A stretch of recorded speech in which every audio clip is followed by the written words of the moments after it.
Hello नमस्ते प्रणाम। मैं हूं आपका भाई आकाश यादव। स्वागत है आप सभी का भोजपुरी स्टार्स क्लब में। आप लोग देख पा रहे हैं भोजपुरी स्टार्स क्लब और मैं हूं आकाश यादव। जी हाँ दोस्तों, मैं आज बात करने वाला हूं एक गाने के बारे में जो कि बहुत ही शानदार गाना आने वाला है और इसको कुछ अलग मैटर में लिखा गया है।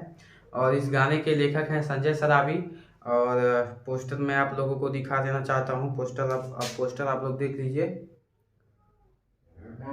यही पोस्टर है और इस गाने के जो सिंगर हैं वो हैं शशि लाल यादव। और इसमें काम की हैं प्रीति अप्सरा जी।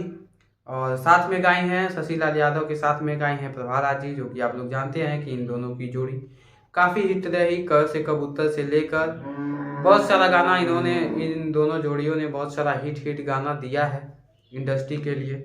और गाने का नाम है ढोड़ी तक न्यूज में आपका स्वागत है। गाने का नाम है ढोड़ी तक न्यूज में आपका स्वागत है। यही गाने की बोल है और ये गाना 22 तारीख को यानी कि कल सुबह 7 बजे रिलीज होने वाला है। आप सभी के अपने चहेते सिंगर शशि लाल यादव का गाना है, जिस गाने का नाम है ढोड़ी तक न्यूज में आपका स्वागत है। और ये गाना 22 दिसंबर को रिलीज हो रहा है 7 बजे शशि लाल इंटरटेनमेंट यूट्यूब चैनल पे।